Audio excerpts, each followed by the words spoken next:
শুভ সকাল বন্ধুরা, আশা করি তোমরা অনেক অনেক ভালো আছো, সুস্থ আছো। আর প্রতিদিনের মতো আমি তো নিউ ব্লগ নিয়ে চলেই এসেছি তোমাদের সামনে। তো যাই হোক, এখন পুরো সকাল হয়েই গেছে, দেখতেই পাচ্ছ পুরো চারদিকটা রোদ উঠেই গেছে। আর আমি উঠেই গেছি 6:30টার দিকে। আর মেয়ে এখনও পর্যন্ত ঘুমোচ্ছে, ও উঠছিলই না। আর তার জন্য আমি আর কিছু বলিনি। দেখো মুরগি এখানে বের করে বাঁধা হয়ে গেছে, মানে আরও কয়েকটা সেই ওদিকটাতে চলে গেছে খেতে, ছিঁড়ে দড়ি ছিঁড়ে। আর আমি এই বাইরে দিয়ে একটু ব্লগ বানাচ্ছিলাম তোমাদের সাথে। খুব রোদ উঠে গেছে, এখনও জলও আনতে যেতে হবে অনেকটা দূর করে। খুব রোদ, মানে মাথাটা জাস্ট ধরে যাচ্ছে এতটা রোদ।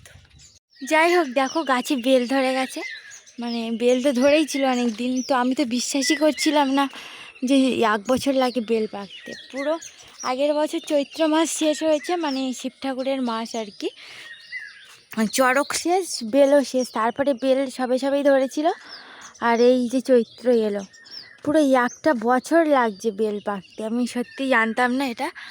মায়ের সাথে অনেকটা তর্ক হয়েছিল, কিন্তু তারপরে আমি নিজেই হেরে গেছি। দেখো গাছে এখনও পর্যন্ত বেল পাকেনি, পাতা পড়ে গেছে তাও বেল পাকেনি। সেই চড়কের সময় পাকবে হয়তো। এই দেখো একদম সবুজ,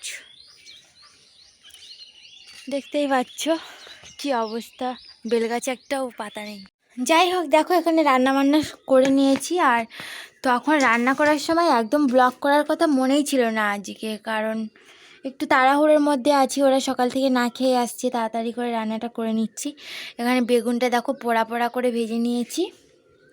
ঠিক আছে, আরেকটা জিনিস সেটা হলো এই যে এখানে ঢাকা রয়েছে, এখানে ডালটা করে নিয়েছি একদম গাঢ় করে। আমাদের বাড়ি একটু গাঢ়ই ডাল খাওয়া হয়, মুগ ডালটা।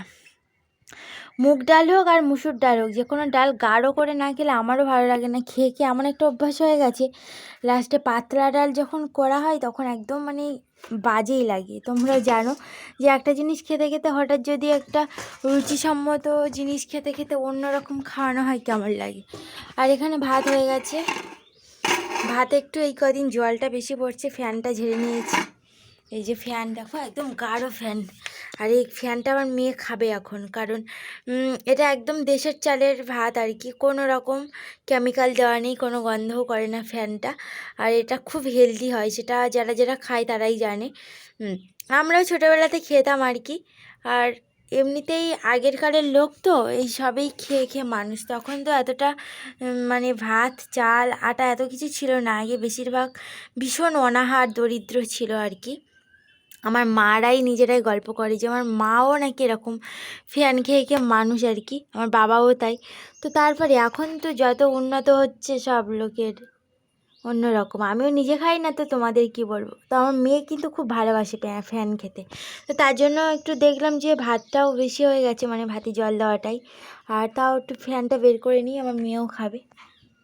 তো দেখতেই পাচ্ছ। আর এখানে কড়াইতে আরেকটা তরকারি চলছে, এই দেখো বাঁধাকপির তরকারি। আজকে সব নিরামিষের ওপর দিয়েই চলছে। সন্ধ্যাবেলা দেখি মাছ হয় কি না। মাছ এমনিতে রয়েছে 2-3টে পিস। আর এখন এই বাঁধাকপিটা করে নিলেই আমার রান্নাটা আপাতত শেষ হবে।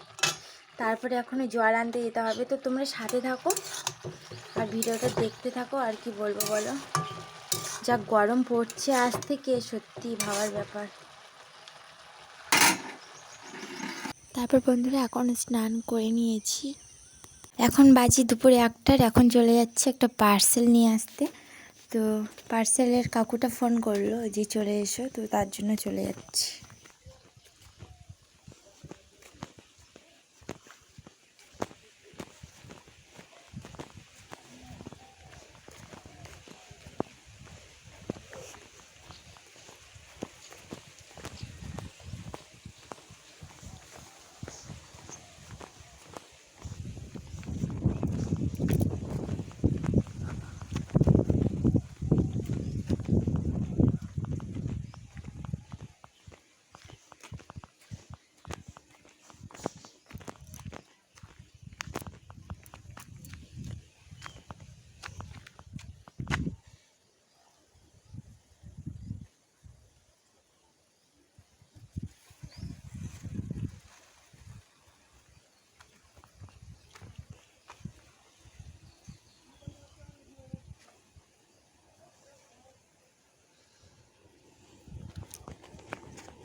ফাইনালি অনেক প্রতীক্ষার পর আমার পার্সেল চলে এলো, তারপর এটা নিয়ে এখন বাড়ি যাচ্ছি। তো বাড়িতে এসে তোমাদেরকে সেটাই শেয়ার করছি। এটা হচ্ছে একটা সেলফি স্টিক ছিল, বা এটা তো মানে ব্লগ করার জন্য পারফেক্ট। তবে এখনও মাইক্রো ফোনটা কেনা হয়নি, আর একটাই জিনিস কেনা বাকি রয়েছে। তো কিছু কিছু টাকা জমিয়ে এটাও কিনে নিয়েছি, অনেক লেটে আর কি। যাই হোক, এইভাবেই আমার মানে ভবিষ্যতে যেটা কাণ্ডারি হতে চলেছে সেটা পরবার কিনে নিয়েছি, এটাই অনেক। ফার্স্ট টাইম রিং লাইটটা কিনলাম, তারপরে এই যে ব্লক স্ট্যান্ডটা কিনে নিয়েছি, এরপর শুধু বাকি রয়েছে মাইক্রোফোনটা। তো তোমরা প্লিজ বলো কেমন হয়েছে এটা।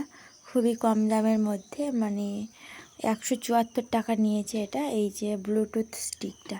তারপর মা এই যে বিকালে সজনে ডাঁটাগুলো পেরে নিল গাছ থেকে, কারণ সজনে ডাঁটাগুলো আজকে রান্না হবে মাছ দিয়ে। মাই ফেভারিট সজনে ডাঁটা, আর এটা তো জানো তোমরা কতগুলো রোগ প্রতিরোধ একসাথেই করে। কিন্তু সজনে ডাঁটাগুলো একটু কচি রয়েছে, বেশ এটাই দিয়েই চলে যাবে, কারণ বুড়োগুলো তো একদম সহ্য করতে পারি না, সেগুলো কি বড় বড় দানা হয়ে যায়, ভেতরে কচকচ করতে থাকে চিবোলে।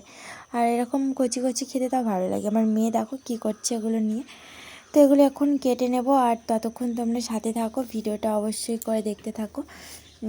আজকের একটু টায়ার্ড হয়ে পড়েছি তো, জার্নি করে এসেছে, তার জন্য এই অল্প পরিমাণেই পাড়া হয়েছে। কালকের আমি স্নান করার সময় ভাবছি পুকুরে নেমেই পেরে নেবো, কারণ পুকুরের দিকেই তো সজনে গাছটা, তোমরা ভিডিওতে লক্ষ্য করে দেখবে। আর ফাইনাল এখানে কেটে নিয়েছি একটু লম্বা লম্বা সাইজের করে, কারণ ছোট ছোট সাইজের আমাদের বাড়ি খাওয়া হয় না, একটু লম্বা করেই খাওয়া হয়। আর একদম অল্প অল্প আঁশ ফেলেছি, কারণ এটা একদম কচি কচি ছিল।